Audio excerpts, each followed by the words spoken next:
సహనంగా ఓపికగా ఉంటుందనా? బావా, తనెన్ని మాటలందో ఎలా అందో నీకు తెలుసా? అంటుంది. తను ఎందుకు అంటుందో ఎప్పుడు అంటుందో నాకు బాగా తెలుసు. బావా, నేను చెప్పేది విను. ఆ కిరీటం దొంగతనం నేను చేయించానంట. మావయ్య చేసిన దానికి నాకేంటి సంబంధం చెప్పు. అడ్డగోలుగా నోటికొచ్చినట్టు మాట్లాడుతుంది. ఎలుక్కి పెళ్లి సాక్ష్యం అన్నట్టు నువ్వేంటో ఆయనేంటో అందరికీ తెలుసు. ఏంటి మావయ్య, నువ్వేం మాట్లాడవేంటి? ఆ దొంగతనం గురించి నాకేమైనా తెలుసా? నిజం ఆదిత్య, చంద్రలేఖ చెప్పింది కరెక్టు. తనకి ఆ కిరీటం దొంగతనానికి ఏం సంబంధం లేదు. అంత నా ప్లానే. దోషం నాది, దోషిని నేనే. ఏంటి దోషం నీది, దోషివి నువ్వా?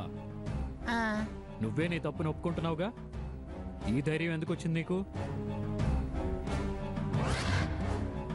నువ్వు చేసిన చాలా తప్పుల్ని క్షమించటం వల్లే కదా తిన్నింటి వాసాలు లెక్కేసే నిన్ను ఇక ఇంట్లో ఉండనివ్వటం తప్పు.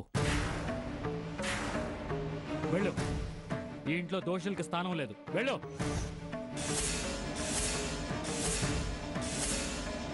ఆదిత్య గారు, నువ్వు ఈ విషయంలో కలిగించుకోగదారని ఓన్లీ ఆయన క్షమిస్తే ఈ వంశ గౌరవాన్ని దొంగల చేతిలో పెడతావా? వెళ్ళు. ఆదిత్య, మళ్ళీ లోపలికి వచ్చే ప్రయత్నం చేయకు. వెళ్ళు బయటికి. అమ్మ లేఖ. బాబు, ఆదిత్య బాబు, బాబు, ఆదిత్య నా మాట విన్నాయన. ఒక్కసారి ఇలాగే నెక్కేవాడా? ఆదిత్య నా మాట విను. ఆదిత్య ప్లీజ్ నా మాట ఒక్క.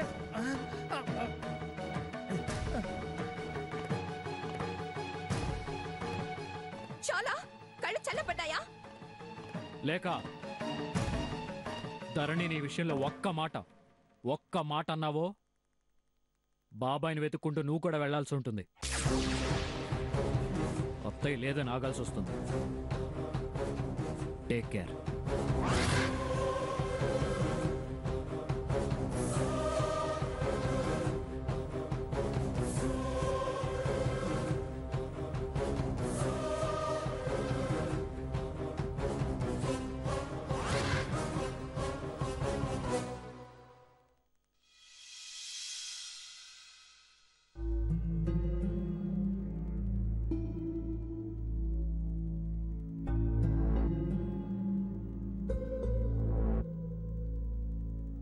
ఈ ఇంట్లో దోషులకి స్థానం లేదు. వెళ్ళు.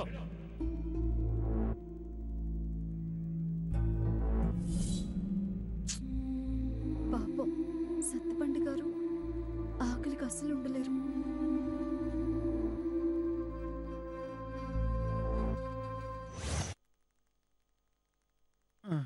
అబ్బా, ఇప్పుడు ఎలా ఆకలిస్తుంది.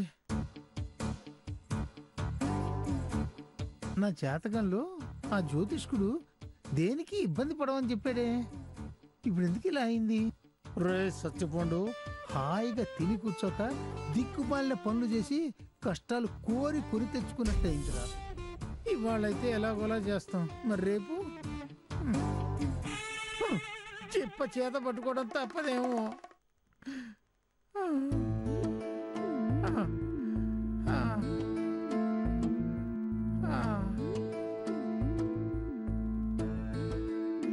సత్తిపండు గారు, మీరు ఆకలికి ఆకలేరని తెలుసు, అందుకే మిమ్మల్ని పిలుచుకెళ్దామని వచ్చాను. అదిగా ధరణి, ముందు రండి, భోంచేతురు గాని తర్వాత మాట్లాడుకుందాం. మరి ఆదిత్య రావద్దన్నాడుగా, నేను రాను. నేను చెప్తున్నాను కదా, రండి, బెట్టు చేయకండి. నీకెందుకురా బెట్టు? కడుపు నిండా తిని హాయిగా పడుకోక. రండి, భోంచేతురు గాని. నాకు భయంగా ఉందమ్మా. చూడండి, మీరు మారకపోతే ప్రాణాల మీదకి తెచ్చుకుంటారు. ఏం చేయమంటావు చెప్పు? విడవమంటే పాము కోపం, కరవమంటే కప్ప కోపం. మధ్యలో నా బతుకు శ్రీమద్ రమారమణ గోవిందో. హా, ఆదిత్య గారికి మీరు బాబాయ్, అన్ని విధాలుగా హక్కులున్నవాళ్ళు. వాళ్ల సావాసం పట్టి మీ ఆధారాన్ని కోల్పోవడం ఎందుకు? బుద్ధి బుద్ధి బుద్ధి లేక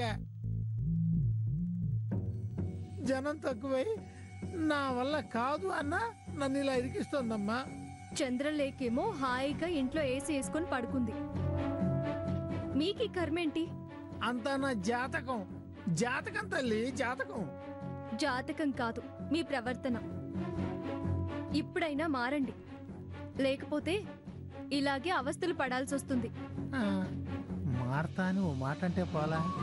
ఏంటి ఆలోచిస్తున్నారు? పశ్చాత్తాపమ్మా, చేసిన పాపాలు తలుచుకుని పశ్చాత్తాపడుతున్నా. అది చాలు. ఆ పశ్చాత్తాపమే మార్పుకి నాందవుతుంది. రండి ఇంట్లోకి వెళ్దాం. ఇంట్లోకా? ఆదిత్య గెంటేశాడు కదా, మళ్ళీ రానిస్తాడా? వారిది ఎల్లకాలం ఉండే కోపం కాదు, ఏదో అప్పుడు ఆవేశం వారి చేత అలా చేయించింది. వారి కోపం సంగతి నాకన్నా మీకే బాగా తెలుసు. ఇప్పుడు కోపం తగ్గిందంటావా? ఎందుకలా అడుగుతున్నారు? వస్తే మళ్ళీ గెంటేస్తే? వారు మళ్ళీ మళ్ళీ తప్పు చేసే మనిషి కాదు. మీరు రండి. నాకు భయం వేస్తుందమ్మా. భయం తప్పు చేయకముందుండాలి. జరిగిపోయిందిగా. మిమ్మల్ని వారు ఖచ్చితంగా క్షమిస్తారు. రండి. క్షమించకపోతే? నేను వారితో మాట్లాడతాను, మీరు మౌనంగా ఉండండి. రండి. ఏమనడుగా? నాది గ్యారంటీ. రండి. థ్యాంక్స్ అమ్మా. నువ్వు పదమ్మా, నేను గేట్ వేసి వస్తా.